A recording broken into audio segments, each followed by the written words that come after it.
When we grow up, it's up to us to figure out the answer to the dreaded question, what's for dinner? Anxious heartbeat, a mind that is suddenly blank. I hate cooking and I don't have enough time. Do I have what I need to create a meal for dinner tonight? My kitchen is so dysfunctional.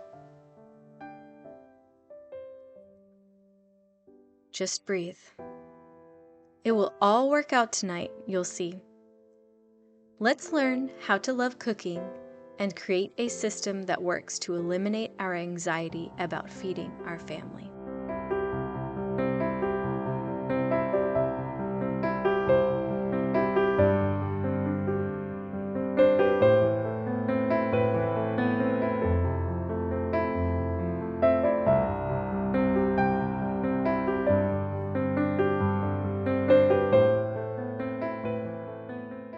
Well, hey y'all, welcome back to my channel and welcome if you're new. My name is Molly and I'm a mom of 2 kiddos and I have been married for almost 8 years. So it'll be 8 years this July. And my kids' ages are 8 and 5, about to be 9 and 6 very soon. And my 5-year-old just lost his first tooth last night and that was so exciting. He was so happy. Well, I am on a journey to learn how to love cooking.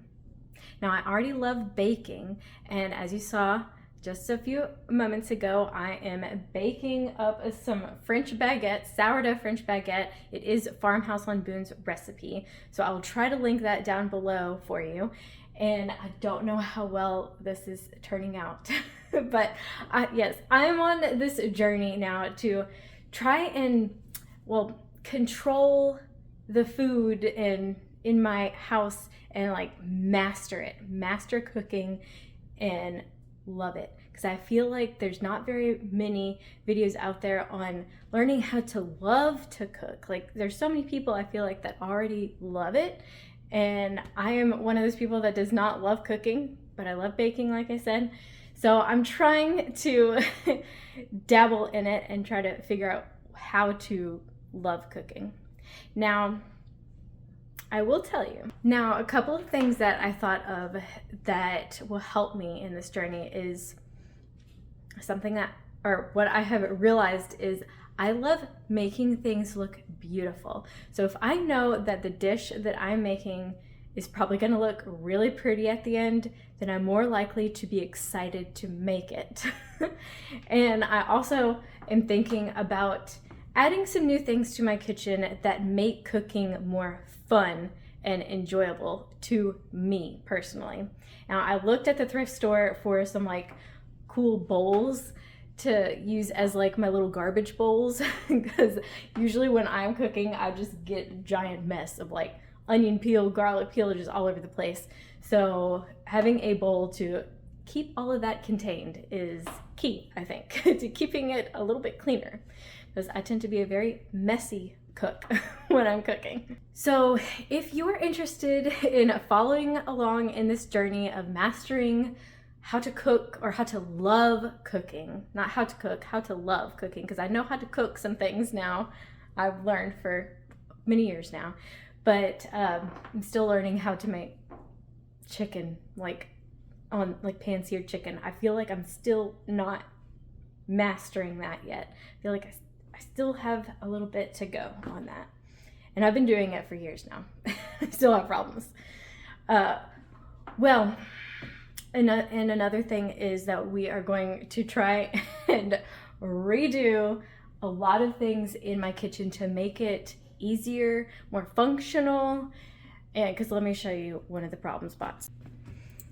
You look in here, this cabinet is one of the major problems in our kitchen. It's just crazy in here. You can't even find stuff sometimes. However, we did add some of these spice little jars, and I still am trying to figure out if I like these or not. I'm not 100% sure yet. They're a little hard to open and close, but I would love to get this situation under control. But I found a recipe in one of Joanna Gaines' Magnolia cookbooks that I want to try tonight, and that's why I'm attempting at making French baguettes, because I want to turn them into like panini sandwiches, 2 different styles. And so I'll show you that a little bit later, and hopefully it works out. If these do not bake very well, I need to get it back up. So I am planning to go to the grocery store with the kids here in just a few minutes. We're gonna leave, and I'm gonna get it back up just in case. Okay, it has been 4 hours since I put this towel on here, and you can tell these things are just not rising. They look still flat, so I did something wrong. Not sure what. So it looks like the French baguette sourdough that I made is not going to work out for dinner tonight. So I got some backups. I found a manager's special on this Nature's Promise loaf sourdough. It was 50% off. I guess it's been on the shelf for a day or so. That's fine, because it'll work out just fine for my paninis that I want to make. And I've never actually made paninis, so this will be a first time tonight. I got 2, just in case, because I'm making 2 different types of sandwiches. But I think these will work out just fine. I'm still going to bake this bread that I made, the French baguettes, and see what they end up looking like. I don't know where I went wrong exactly, so I'm going to have to try that again. Usually my first sourdough loaf turned out good, but these are just looking kind of sad. And I will catch up with you guys later tonight when I go to make the sandwiches, or bake the bread and make the sandwiches.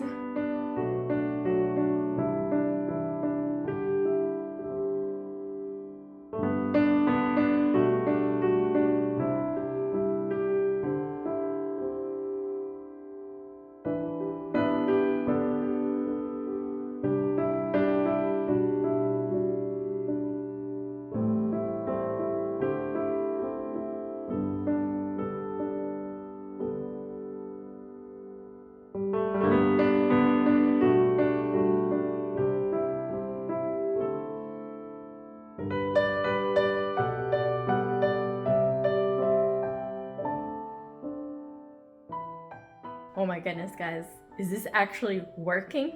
Like, it kind of looks like my bread is actually rising. It was not rising on the countertop. I don't know why, but it looks like it's working in the oven. So a couple more minutes and we'll check it again. Okay,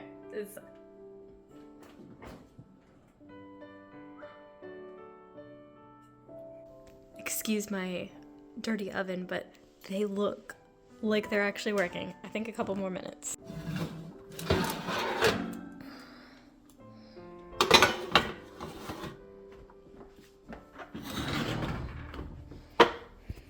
Okay. Maybe they didn't 100% work right, but they did rise in the oven. So that's a plus. That is a plus.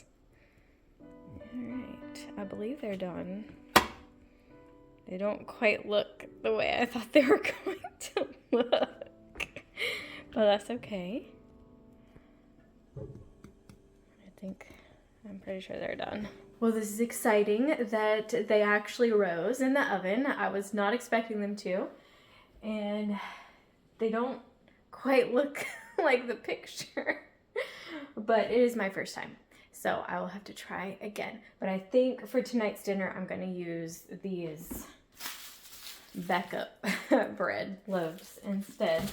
But I'll still cut into these and see if they taste good, because I bet you they at least taste really good.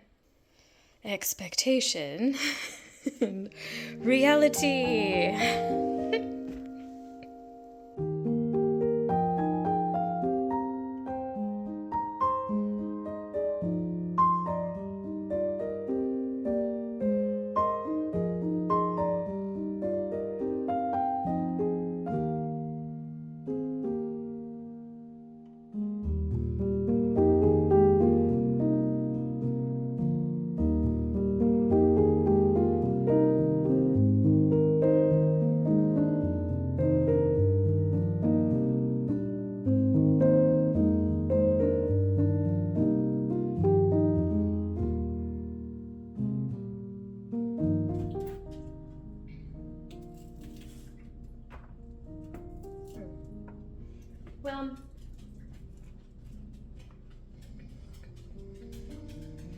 tells me that I may have, ooh.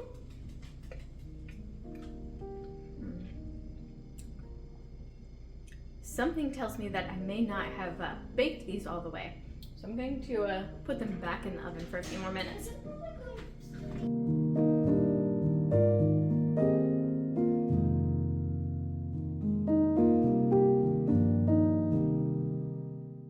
Well guys, turns out that my French bread that I made did not taste so good. I messed that up big time. So I decided, yeah, I'm definitely not going to use that bread. I'm going to use the backup bread for sure. So I'm rubbing it with some garlic, topping it with some tomatoes and mozzarella, and to make it even prettier, plus it calls for it in the recipe, you top it off with basil leaves, fresh basil. That is just a wonderful combination right there. Tomato, mozzarella, and basil, so good.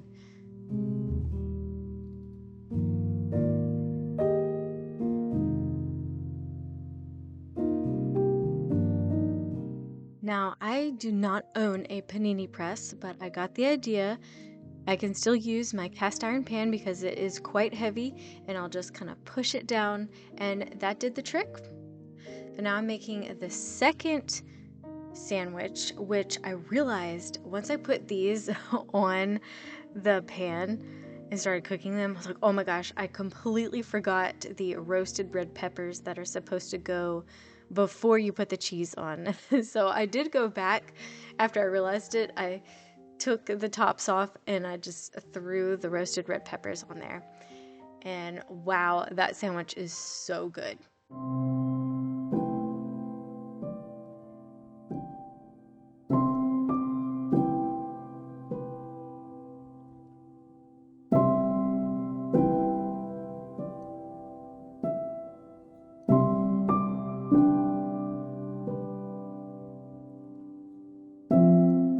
Alright, well, I hope you guys enjoyed this video. Thank you for being here and on video number 1 in my journey of loving to cook. I'm super excited to try these sandwiches out. I've never made these before, and I love tomato and mozzarella together, so good. So I hope you guys enjoyed this video. If you did, don't forget to give it a big thumbs up and subscribe if you're new, and I will see you guys in the next one. Bye!